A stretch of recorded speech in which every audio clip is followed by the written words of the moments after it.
स्वागतं शुभस्वागतम् अथ स्वागतं शुभस्वागतम् आनन्दमङ्गलमङ्गलम् आनन्दमङ्गलमङ्गलं नितप्रियं भारतं भारतं भारतं भारतं नितप्रियं भारतं भारतं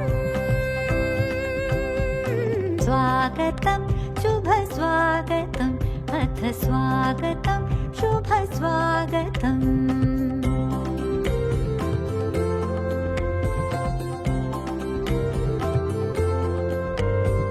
नित्यनिरन्तरता नवता मानवता समता ममता नित्यनिरन्तरता नवता मानवता समता ममता. Good morning and welcome to the distinguished guests, graduating students, their parents, faculty and staff, members of AIMK, representatives from the media and corporate houses, and my dear students. We shall begin the 21st Medal Award function by the customary lighting of the lamp. I invite all our dignitaries on stage to light the lamp. नितप्रियं भारतं भारतं नितप्रियं भारतं भारतं स्वागतं शुभस्वागतम् अथ स्वागतं शुभस्वागतम् नवदविदां सनिधवदा परेणि सादरेगपा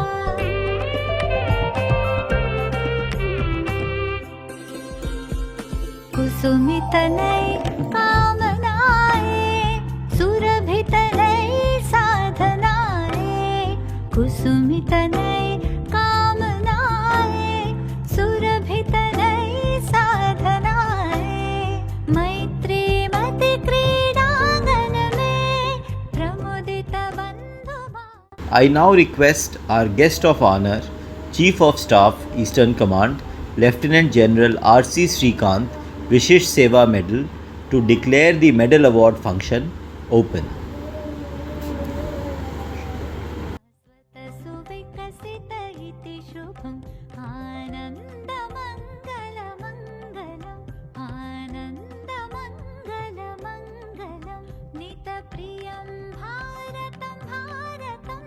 I request Director Army Institute of Management Kolkata, Brigadier Dr. Sujay Ranjan Chaudhary retired, to deliver the welcome address. शुभस्वागतम् अथ स्वागतं शुभस्वागतम् आनन्दमङ्गलमङ्गलं नितप्रियं भारतं भारतं भारतं भारतं नितप्रियं भारतं भारतं स्वागतं शुभस्वागतम् अथ स्वागतं शुभस्वागतं स्वागतं शुभस्वागतं अथ स्वागतं शुभस्वागतं स्वागतं. U.S. Sengupta, Chairman, Army Institute of Management, Kolkata. Distinguished guests, esteemed faculty members, parents, friends from media, and my dear students. Good morning. I, on behalf of the Chairman, extend a very warm welcome to all of you to this 21st award ceremony of MBA 24. Medal award function is the most significant event in the academic calendar of our institute.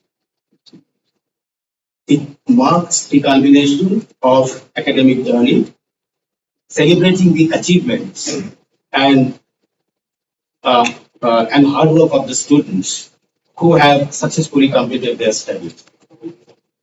It is an occasion that symbolizes transition from student life into professional world. And we are extremely honored and fortunate that both Sri Sanjeev Sanyal and Lieutenant General R.C. Srikant VSM, they have accepted our invitations to place these occasions. We are very thankful to you, sir. I am filled with a deep sense of humility as I speak on this momentous occasion as Director AIMK. AIMK, formerly known as National Institute of Management, Calcutta, was established on 28th of July 1997 by Army Welfare Education Society Limited. The institute was earlier located at Alipur and subsequently shifted to this eco-friendly campus on 27th of May 2021. The institute runs AICT approved 2 years full-time MBA degrees with a batch strength of 120 students per batch. It is affiliated to Maulana Abul Kalam Prasad University of Technology, West Bengal. Since its inception, the bedrock of our institute remains our committed faculty members who play a very pivotal role in shaping the academic environment, fostering learning, providing intellectual leadership and guidance for students to become future leaders of tomorrow. We in AIMK believe in crafting a learning experience for our students that goes beyond the conventional boundaries.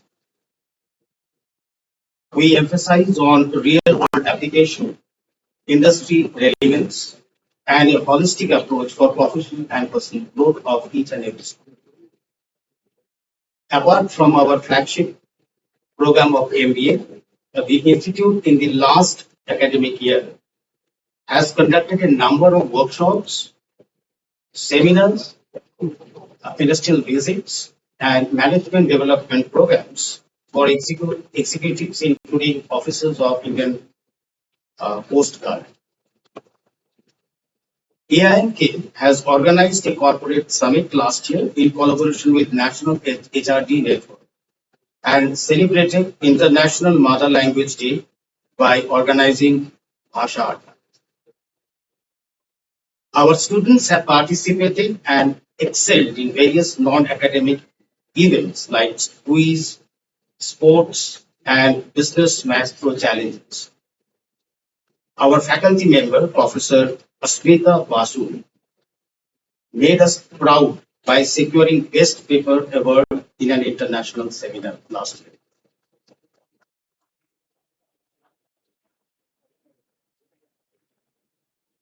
We are on an exciting trajectory of growth and are committed to creating a conducive environment of academic excellence and overall development of students, driven by the strong traditions and ethos of our great Indian Army.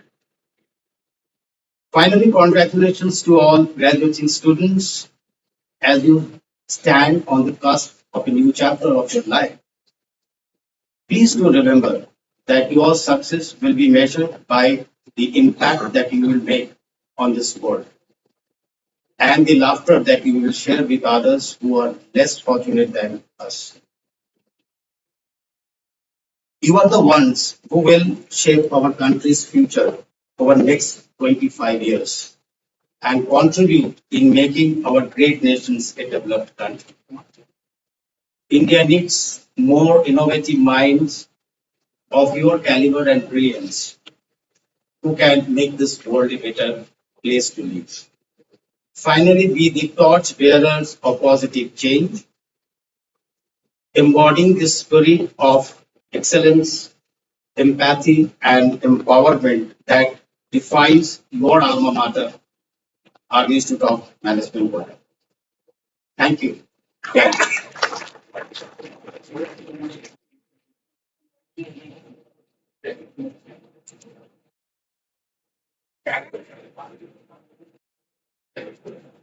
Thank you, sir. I now have the privilege of introducing Mr. Sandeep Sanyal, who is not only what his achievements say, but a personality who is compelling us to look at our past with a new lens. Mr. Sanyal, who is member of Economic Advisory Council to the Prime Minister, is from Calcutta and has studied in St. Xavier School and St. James School. He then went to Sri Ram College of Commerce, New Delhi, for his bachelor's degree in economics. As a Rhodes Scholar, he earned another bachelor's degree in philosophy, politics, and economics from the University of Oxford in 1992, and he followed that undergraduate degree with a master's in economics from the same university in 1994. He was awarded the Eisenhower Fellowship in 2007, which recognized his work in the field of urban dynamics. The World Economic Forum honored him as a young global leader in 2010. By 2015, he had already become a global strategist and a managing director at Deutsche Bank. His foray into literature earned him the International Indian Achievers Award in 2014. In 2017, he assumed the role of Principal Economic Advisor to the Honorable Prime Minister, Mr. Narendra. As a key architect of economic liberalization, he championed sunrise sectors like drone technology and geospatial technology, along with advocating the modernization of the banking sector. One of his significant contributions include preparing 6 editions of the Economic Survey of India. We all know that he has authored several popular books on Indian history, some of them being The Indian Renaissance, Land of the Seven Rivers, and The Ocean of Churn. These works showcase his ability to bridge academia and public understanding. His latest work, Revolutionaries, sheds light on lesser known stories of India's struggle for independence. His interdisciplinary approach to work and writings on diverse issues underscores his importance in the current intellectual landscape of the country. He has recently triggered a public debate in the country on the need for diversity of aspirations that our youth must have to lead a fulfilling life. Thank you very much, sir, for accepting our invitation. We are all eager to hear your inspiring words. But before that, I shall request our academic coordinator, Professor Malini Majumdar, to present the graduating students to Mr. Sanjeev Sanyal so that the degree may be conferred upon them. Thank you, sir, and Professor Malini.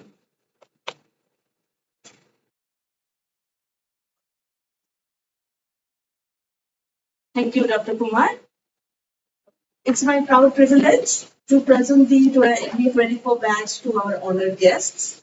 May I now request the MBA 24 batch students to please rise from their seats. Sir, I have the honor to present before you the MBA 24 batch who have successfully completed the course under university and from Army Institute of Management. May I now request the students to kindly come up onto the stage one by one.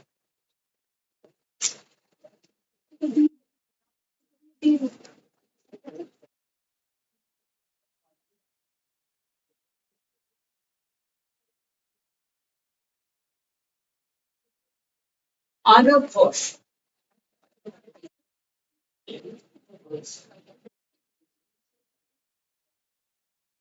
Sandeep Kumar Sharma.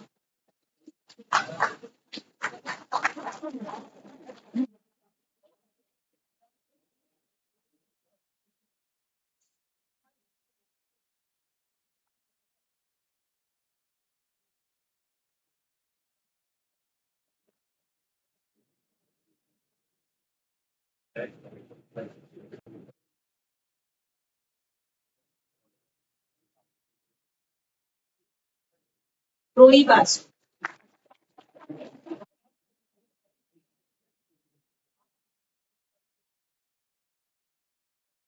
Sarjan Arun Pawar.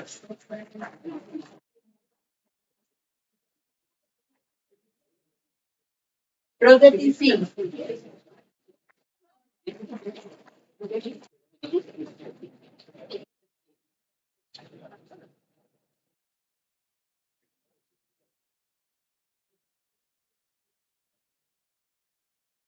Abhimanyu Kumar.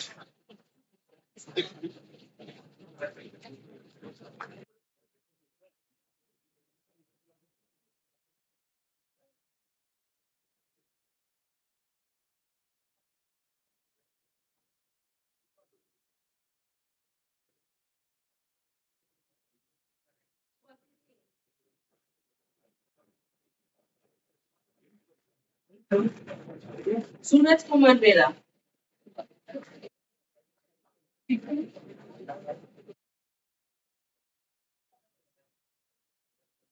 Sonali Chaudhary.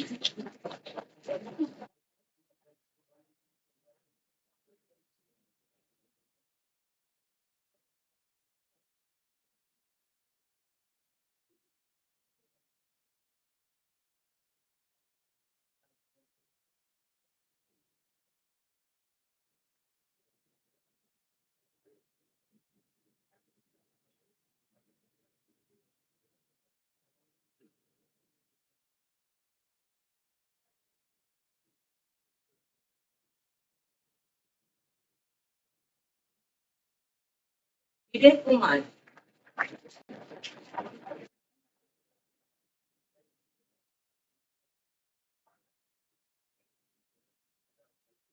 Sonam.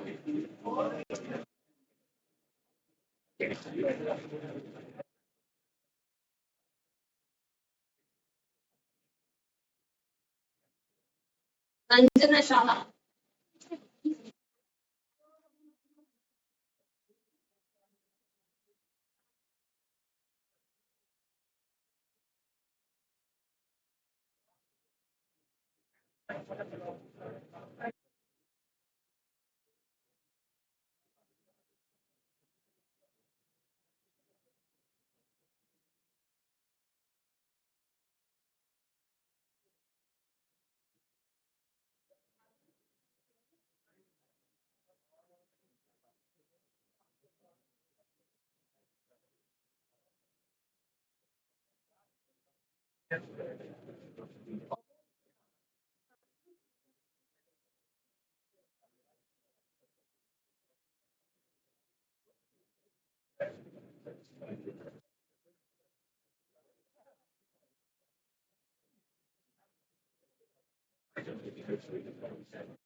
Banwala Akhil.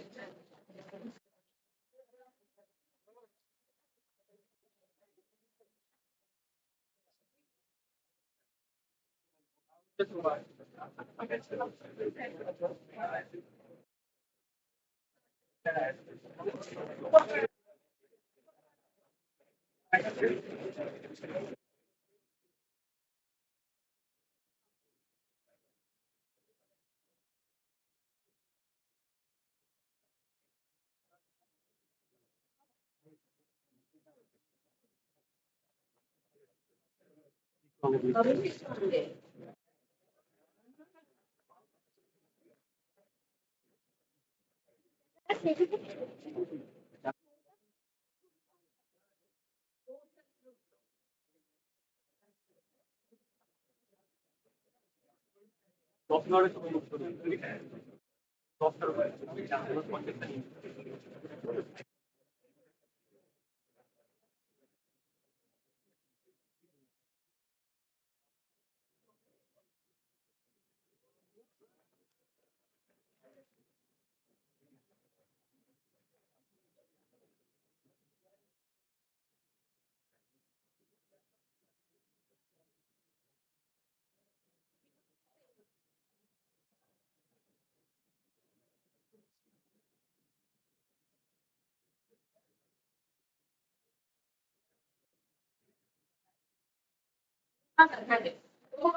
Pompi Bhattacharya. On behalf of Pompi, her parents will receive the degree.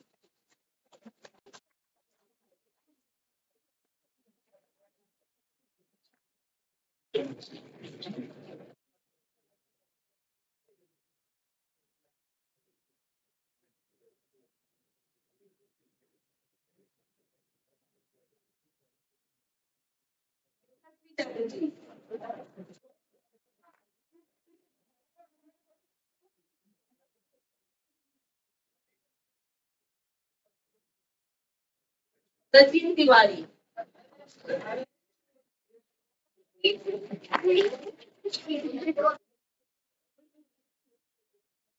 Ritu,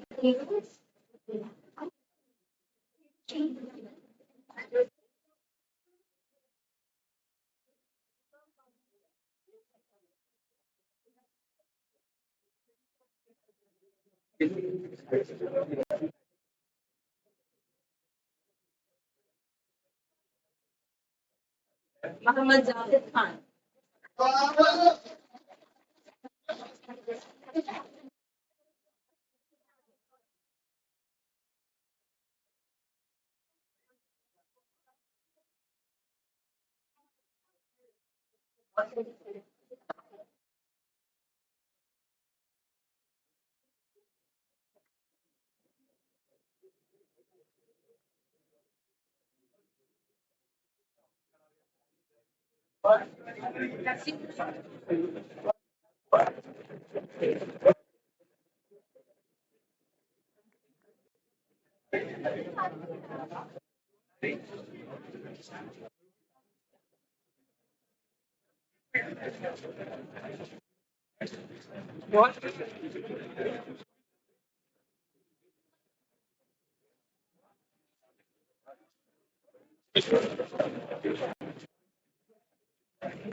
Naveen Kumar.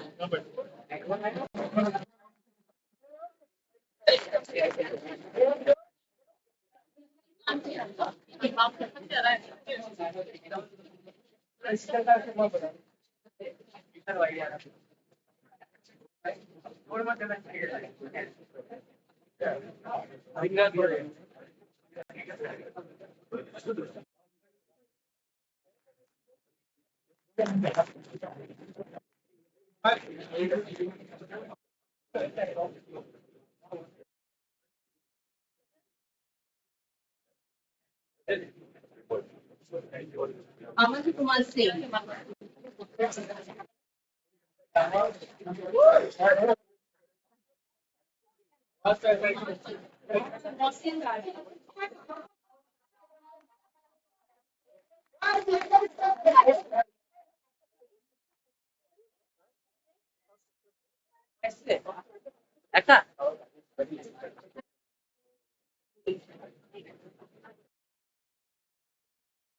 Swaraj Kumar.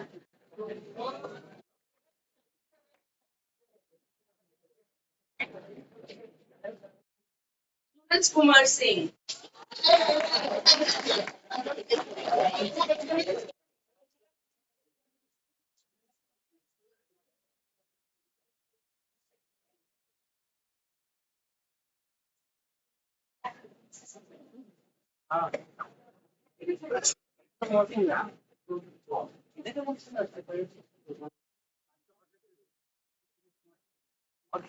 Rahul Chaudhary.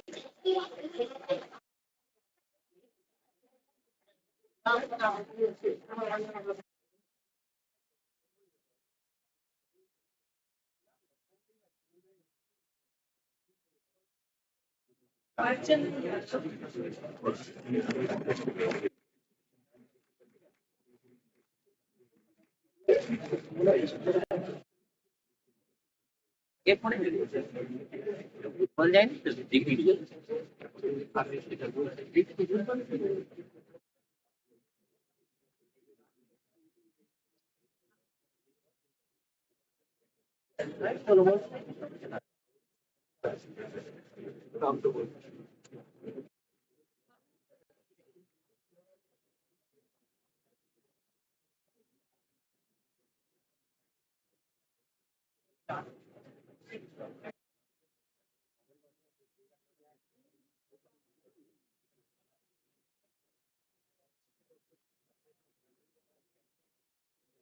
Yadav.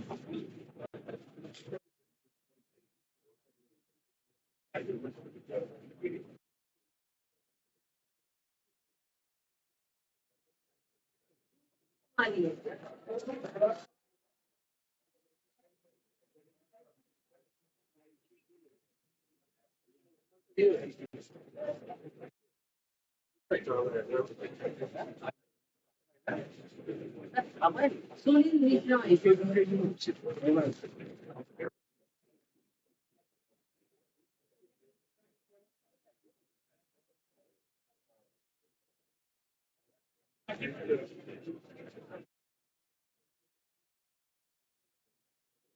আমার চাকরি ঠিক না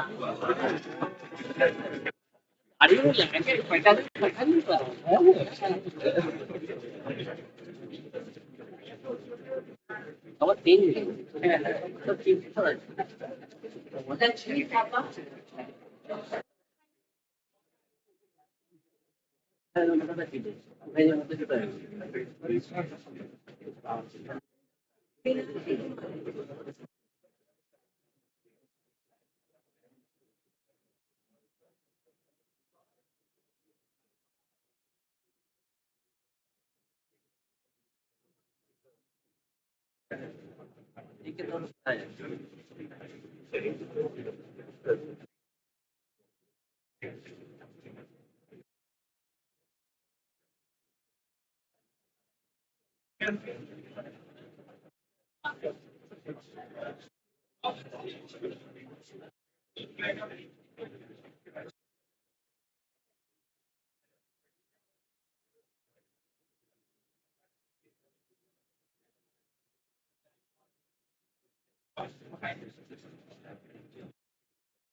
Of the East Command, Director and Principal of IMK, faculty, students, parents, and of course the graduating class. Thank you very much for giving me this opportunity to address you today. Now, I'm always at a loss of words when I come to events like this because I'm supposed to say something hopefully profound and inspirational, which you will remember.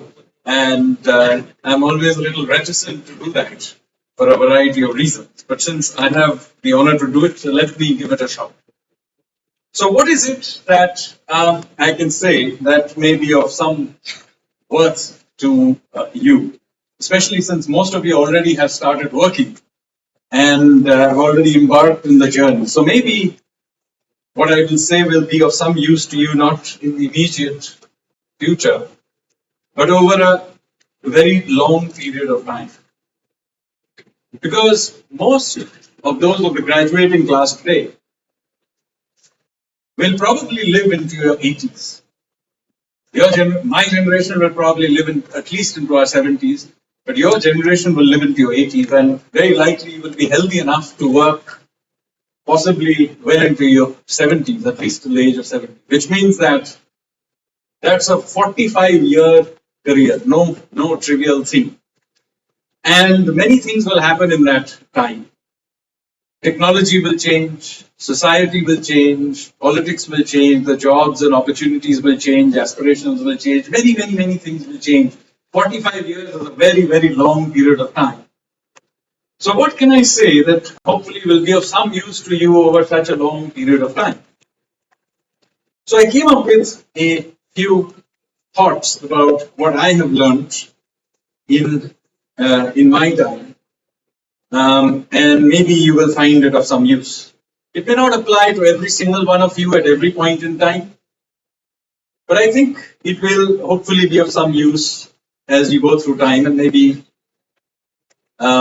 it will, at some points in turning points in your life, provide you some sense of guidance.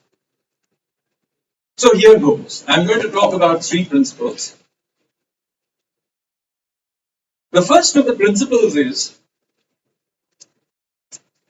be willing to do the boring stuff. Now, this may seem like a rather strange thing to want to tell somebody, particularly since from a distance, much of what I do may look rather glamorous. See, I've had a career and a very successful one in international finance. I've been a best-selling writer. I have been the principal economic advisor to the finance minister, and now I'm an economic advisor to the prime minister. It may all look very glamorous, but in fact, most of what I do is entirely boring. So let me tell you what it is to be a best-selling author. Most of what it means is the willingness to write 1 lakh words based on research and lots of, especially if you're a non-fiction writer, it means you've already done a lot of research in order to write that 1 lakh words. In fact, not more than 40-50% of the things I find out is a part of my research actually finds its way into the book. And then at least a dozen, if not 20 times editing that book. So in fact, in the course of that, I have perhaps written another 1 lakh words or edited out another 1 lakh words. So while it may look good to stand with your book with some luminary and be launching it, or to announce that maybe a TV series is being done on the basis of the book, all of that looks glamorous. But in fact, 99% of what I'm doing is sitting with that computer, editing that book over and over and over again. And this is true of even the most glamorous life you can imagine. I cannot think of anything more glamorous than being perhaps a sports star, right? About as glamorous as you can imagine. Now, what does Neeraj Chopra do? He spent maybe 10 seconds on the podium getting his Olympic gold medal, but in fact, he spends most of his life throwing a stick over and over and over again. So, the point I'm making is, much of the willingness and much of success is actually the willingness to do the boring stuff, which is the reason that very often people will tell you, do the thing you love. I'm glad to carry to this, but at least love the thing you do. It works both ways. You may not always end up doing the thing you love. Life may throw you opportunities where you end up doing things that you may not like, but at least then learn to love it. It works either way. It doesn't matter. Every job can be interesting, but either which way, the willingness to do the boring stuff is a very important part of success of any kind. The second principle, which may seem a little contradictory at first, is the willingness to be flexible in the long run. Now, much of the advice you get through childhood is about focus and persistence. Now, that is indeed a useful thing, especially if you have to do the boring stuff, principle number 1. But as I said, most of you will probably have careers of 45 odd years. Now, it is not humanly possible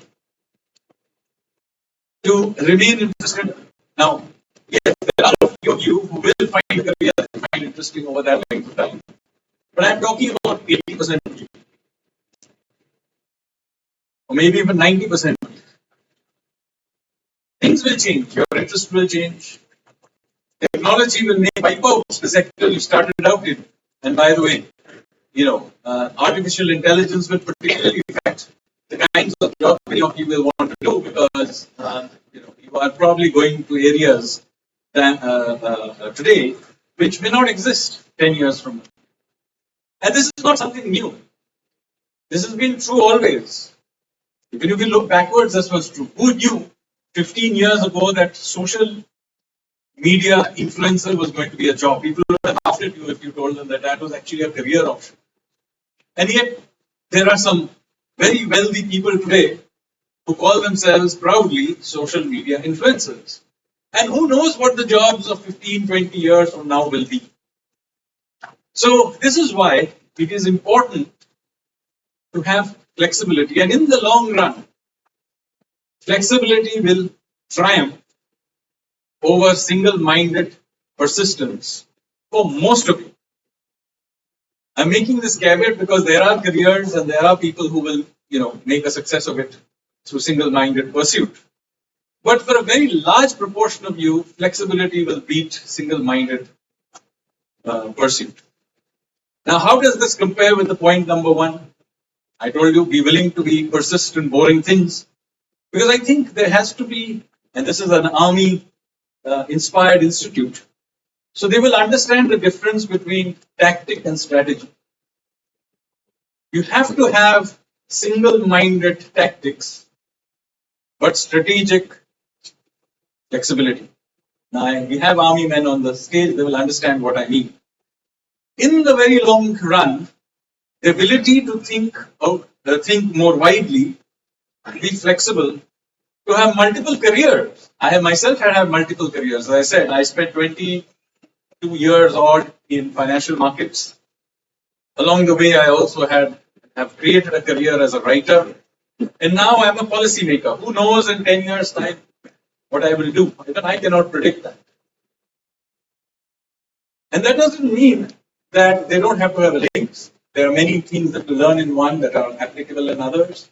But because you live in this fluid world, and this will not going to get less fluid, I can assure you, in the course of your career, as society and technology, etc., change.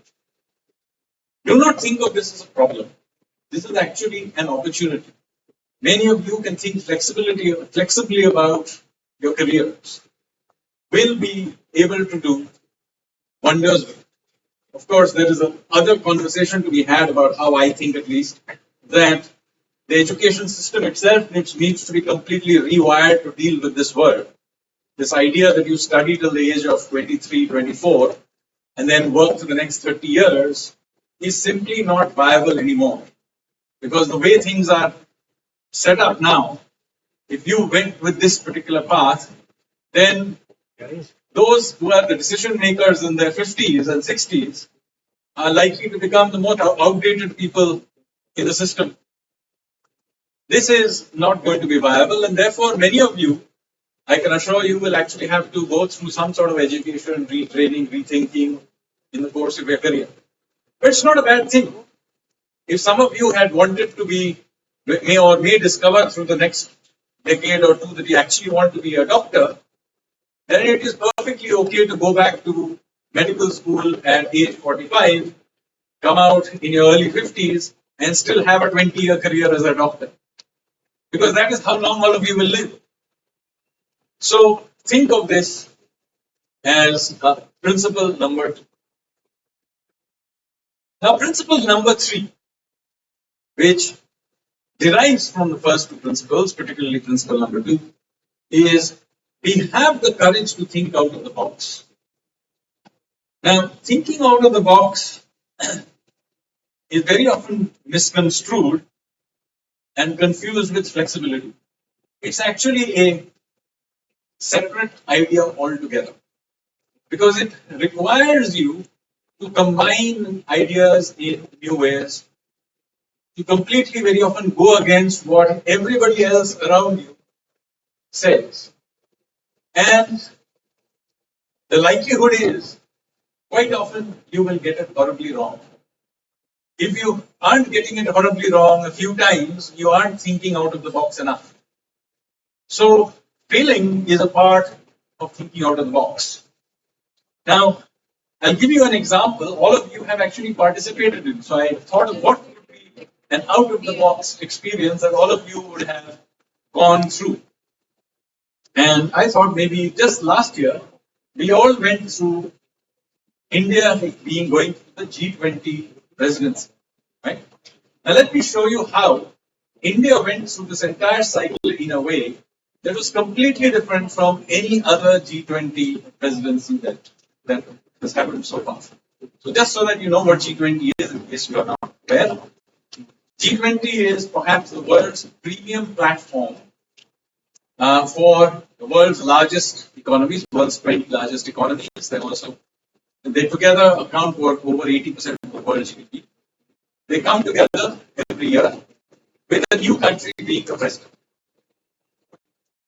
And the usual way in which it is done, and I used to chair one of the key tracks of G20 called the Framework Working Group for many years. And the way it is usually done is that there are 2-3 locations that are designated by the presidency country. So the country, whoever it is, could be Italy, could be Argentina, whatever. They will choose usually their capital city and one other tourist kind of place which has lots of hotels, and maybe one more place, at most 2-3 places, and they will designate certain hotels. The G20 meetings are held in a very rigid format because there are 20 countries. They sit in a U-shaped, horseshoe-shaped table with the presidency, the chairman of that particular committee or track sitting at the top, and that's how that meeting is held. It's a very rigid, formalized system. So the easiest way to do is to set this up in a particular hotel or 1 or 2 hotels, and then as the meetings happen, to do it in an industrial way. So one set of meetings happen, they leave, another set of meetings come into the same hotel, use the same facility because it's all set up in a particular way, and you do one, and there are dozens of meetings. There are meetings for health, there are meetings on finance, there are meetings on science, there are meetings for health, on all kinds of subjects. So, this is the most, in some would say in an industrial sense, the most sensible way of doing it, because there is one group of people and the logistics is set up in this way. However, we in India decided to do it in a completely different way, and I have to give full credit for this to the Honorable Prime Minister Modi. He decided to do this in some 55-60 different locations. Every single state, including some of the most remote states in this country, states like Tripura, or UT like Lakshadweep, hosted at least one G20 meeting, which meant that there were more than 60-70 locations. Each one of those locations had to kind of learn how to do this. Now, when I first heard that this was going to happen, I have to say, I thought that this wasn't a great idea. So I was one of the skeptics because I had always seen it being done in a particular way. But Prime Minister decided that, look, this has to be not just, Delhi, Bombay kind of an event. The whole country has to participate in this process, particularly since we were going to be the first full G20 after the COVID shutdown, because there had been G20 presidencies in the previous 3 years, which have been very badly disrupted by the COVID experience. So we did it in a completely different way, like a festival. And I have to say, it was a resounding success. So, for example, I'll give you an example of a place where normally you simply wouldn't have international events, Agartala. Like, no large international event has ever been held in Agartala to the best of my knowledge. There's a brand new airport, it's a rather nice airport in Agartala. But I wasn't aware that there were any decent hotels there. And yet, G20 events were held. People flew in from all over the world to hold these events. And because it is such a rare event, the Chief Minister of Tripura, the people of Tripura, really opened themselves up to this event. There are actually not known to many people. There is a beautiful lake palace outside of Agartala, which was nicely painted up. There were events and so on.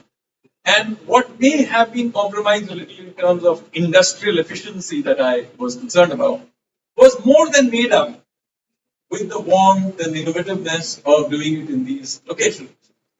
And of course, there was a certain thrill to doing it. Because for the first time, many of these smaller towns felt that they were part of not just a national endeavor, but an international endeavor. So it turned out to be a huge success. So India's G20 presidency was a real game changer in terms of our place in the world.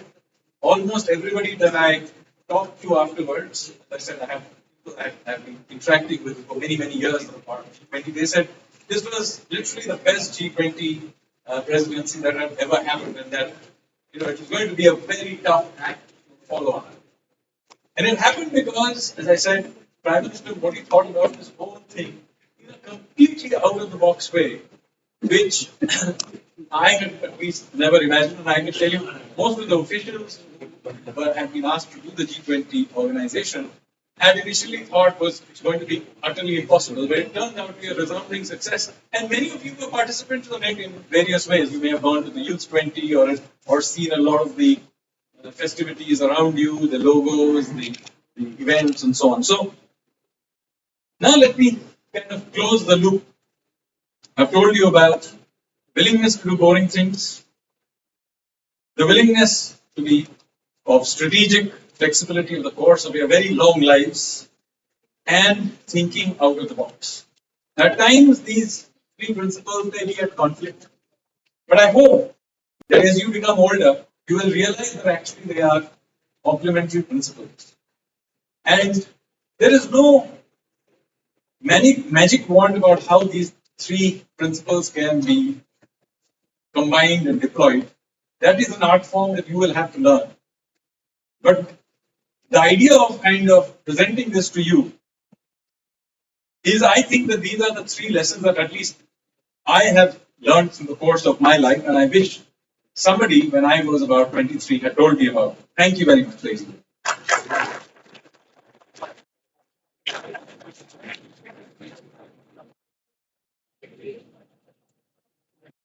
Thank you, sir, for your enlightening words and the three magic principles that sir has conveyed is not only applicable for our graduating students, but are also enlightening us, all of us, towards a new future.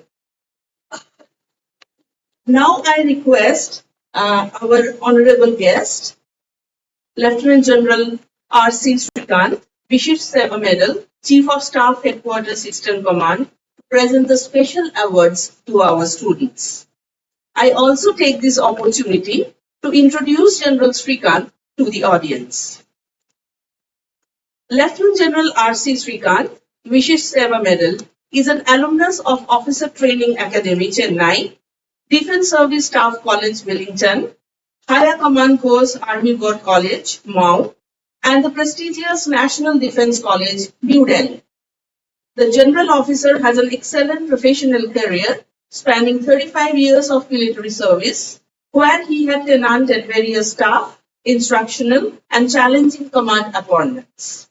His staff appointments include Military Observer of UN Mission, General Staff Officer of an Operational Mountain Division, Colonel General Staff Army Air Defence at Army War College, Brigadier General Staff at Headquarters Army Training Command, Brigadier General Staff Air Defence at Army Headquarters, and Major General Army Air Defence at one of the Army Command.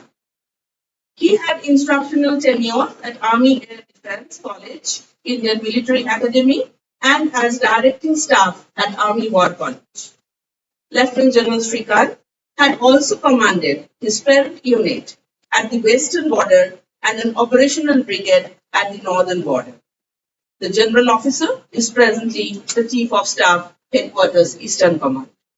Sir, I have the honor to present before you the recipients of the Chief of Staff Rolling Trophy of MBA 24 for Best Overall Performance, the Awards of Excellence for First, Second, and Third positions in academics, presented by Army Welfare Education Society. I would now request the award winners to come up to the stage and receive their awards. Shahid Lance Naik Albert Chetta, Param Veer Chakra Gold Medal with award money of rupees 20,000 for the first position in academics goes to Pompi Bhattacharya. On behalf of Pompi, her parent will receive the award.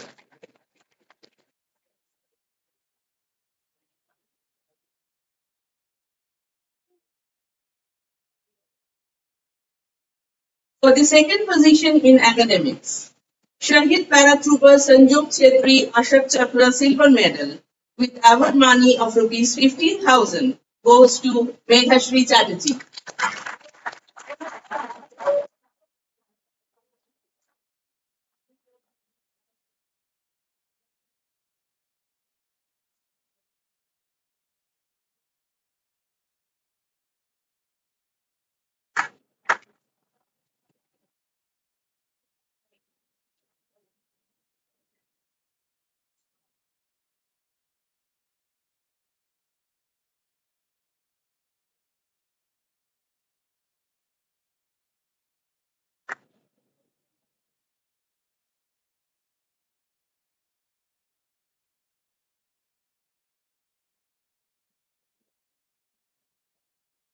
Shahid Subedar Netra Bahadur Thakur, Veer Chakra Bronze Medal with award money rupees 10,000 for the third position in academics is being awarded to Sheetal Kant Sharma.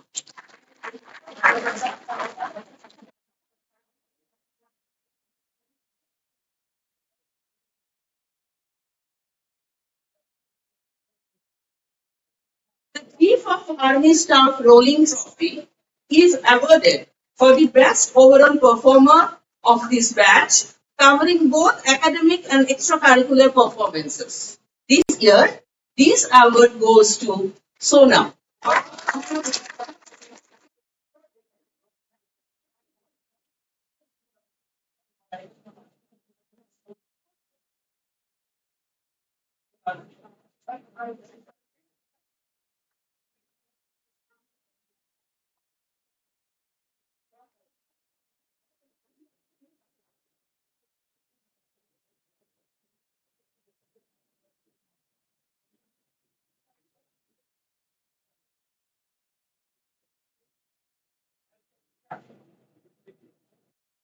Thank you, sir. I would also take this opportunity to declare the winners of the three incentive awards that are awarded for the best performance in the specialization areas of marketing, finance, and HR.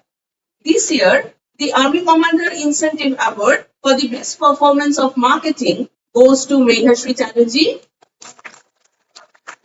In finance, Chloe Basu, and in HR, Sonam.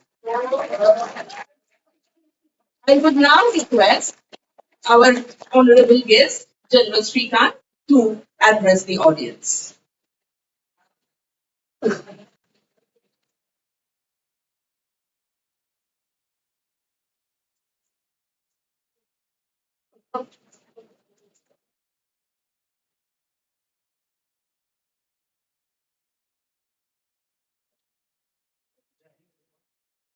Sanya, Chairman, Principal Director, UK, proud students, parents, and the faculty. On behalf of Headquarters Eastern Command and the Platoon Chief, I bring greetings to each one of you for having graduated and proceeding successfully in your respective careers. Of course, you have heard certain very enchanting advice from our guests of honor. And I'm certain that in the years to come, you will keep them very close to your heart. And as you mentioned, that the environment is going to get more fluid and uncertain as we go forward, you should be prepared to make choices and adjustments as you grow in your career. AIMK as an institution has grown by strength and miles, and as an institution of eminence, is now contributing mightily to the intellectual capital of the country. and in the sense that the people who are graduating from the institution bring a mark of the olive greens into the corporate world. And for that, we are very proud to be associated with this institution. And my compliments to the principal, the director, the chairman, and the entire faculty for grooming and bringing out these children the level they are today by their relentless hard work. As I was talking to the principal of the college, I realized that the placement is one parameter on which you judge an institution. And over a period of time, I understand that AIMK has endeared itself to the industry, and almost all the graduates who pass out of the board of the institution do find a very lucrative and fulfilling outing in the industry world. That speaks volumes for the quality of faculty and the amount of effort it is placing on the students. Mr. Sanyal and I would like to reinforce his viewpoint that rigidity and career cannot go together hand in hand. You need to be very flexible. And he mentioned very correctly that strategy and tactics are totally different Venn diagrams, and if you were to overlap them together, you will get entangled in an arena of confusion. Therefore, most of you, as you have been taught in the various forums of AIMK, should learn to seek opportunities and challenges as you go forward, and not to shirk away from responsibilities which may come your way. Responsibilities also tell a thing about your character, that what you like to do and be held responsible for, and how you try to translate your capability into action. So I would urge you all to take responsibility and ownership wherever you are in whatever profession you continue to profess. The parents who are here, we thank you for trusting AIMK with your awards, and we are so happy that so many of them have found the job of their life and will continue to grow the confidence that this institution has endowed. Your confidence in the institution also rubs off on the larger fraternity of armed forces, because the larger population of students here come from a background of Olive, Air Force, and the Navy. The smaller population does come from civilian background. So the success of these students here gives confidence to the parents that this is an institution to trust and put their children in, and therefore they will succeed in life. And the institution derives that confidence from you, then goes further and further. As a management committee head, the patron-in-chief and self and the chairman look forward to adding value to the institution in whichever way we can. We open suggestions, and we have a very, very vibrant dialogue with the faculty here, how to energize and enhance the quality of this institution to the next level.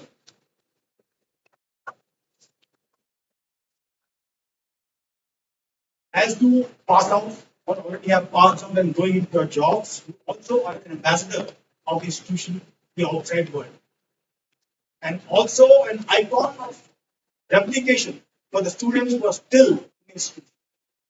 So while you conduct yourself outside in various industries, you are carrying the flag of Indian Army. And to the children who are still continuing their education, who are being inspired for. Therefore, your success rubs on the quality of the effort that children put in this institution. I would once again urge the students and everyone to focus their efforts, to always keep the alma mater in your mind, come back to it, to nourish it, and come back to it also see how it goes further in life. To conclude, my compliments to the principal, the chairman, the director, the entire faculty and the support staff who have worked relentlessly to make sure that the institution goes to this stage. Thank you very much. My compliments to the category students. All the best. Jai Hind.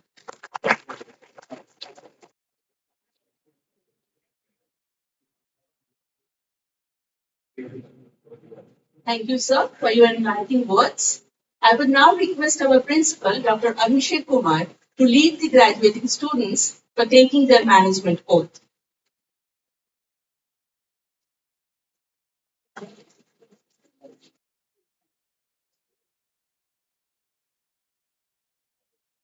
I request all the graduating students to stand at their respective places and prepare for the oath taking. You may take the text of the oath out of your file, which is placed in this way. In the file, there is a text titled Management Oath.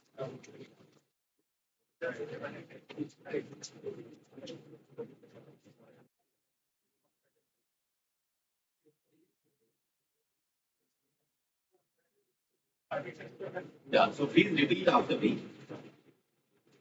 As a business leader, I recognize my role in society.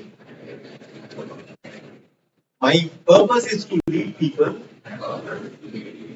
and manage resources, create value that no single individual can create alone. My decisions affect the well-being of individuals inside and outside enterprise, today and tomorrow. Therefore, I promise that I will manage my enterprise with loyalty and care and will not advance my personal interests at the expense of my enterprise or society. I will understand and uphold in letter and spirit the laws and contracts governing my conduct and that of my enterprise. I'll refrain from corruption, unfair competition, or business practices harmful to society. I will protect the human rights and dignity of all people affected by my enterprise. And I will oppose discrimination and exploitation. I will protect the human rights and dignity of all people affected by my enterprise. I will protect the right of future generations to advance their standard of living and enjoy a healthy planet. I will report the performance and risks of my enterprise accurately and honestly. I will invest in developing myself and others, helping the management profession continue to advance and create sustainable and inclusive prosperity. In exercising my professional duties according to these principles, I recognize that my behavior must set an example of integrity, eliciting trust and esteem from those I serve. I will remain accountable to my peers and to society for my actions and for upholding these standards. And this oath I make freely and upon my honor. Thank you. You may sit down.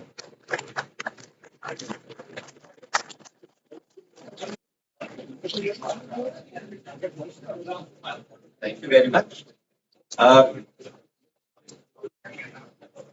must mention, as Mr. Sanjeev Sanyal was talking about the G20 summit, we at AIMK were no exception, and we were marveling at the way the G20 summit was held. And we thought that we must also respond to this event by creating a value proposition of our own. So what we did was, uh, we decided to do something unique and publish a book that articulated India's position as a voice of the emerging global south. We partnered with Sampark Publishers to publish a book titled G20 India's Presidency and the Emerging Global South.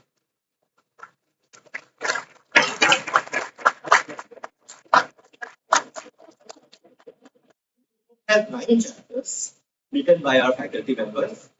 Its editorial is written by Dr. Sunandan Roy Chaudhary, the editor and the owner of Sampark Publishers, and it has a foreword by Mr. Harshvardhan Shringla, the chief G20 coordinator and former foreign secretary. We shall on this August occasion take the opportunity to launch this book. I request all dignitaries on stage to unwrap the book placed in front of them and present it to the audience and members of the press for the photo opportunity.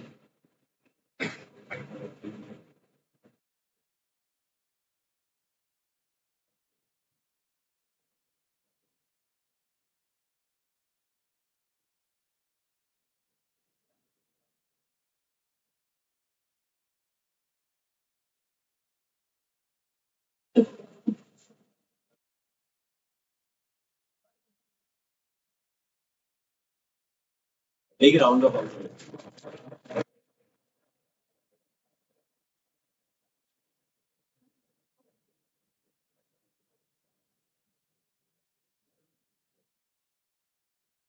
Editor, yeah, unfortunately, the editor could not come because of the death in his family, but his team members are here.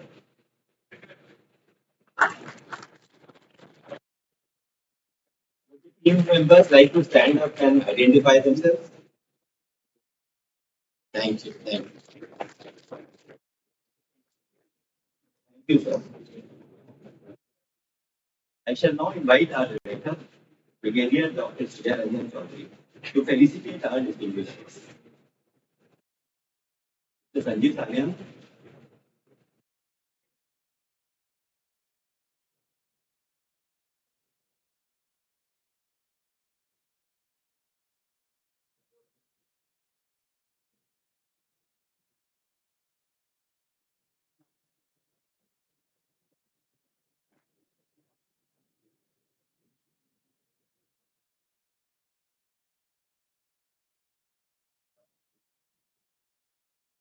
Chief of Staff, Eastern Command, Lieutenant General R.C. Shrikant, Vishesh Seva Medal.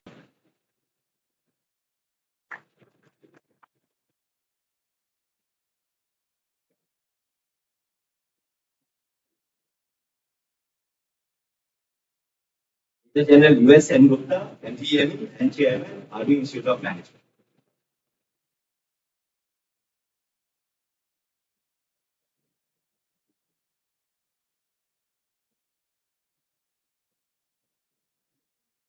Thank you, sir. I now request our guest of honor, Chief of Staff, Eastern Command, Lieutenant General R.C. Shrikant, Vishesh Seva Medal, to declare the medal award function closed. I declare the 21st Medal Award function closed. Thank you, sir. All are requested to rise for the national anthem. And please remain standing till the academic procession leaves the hall.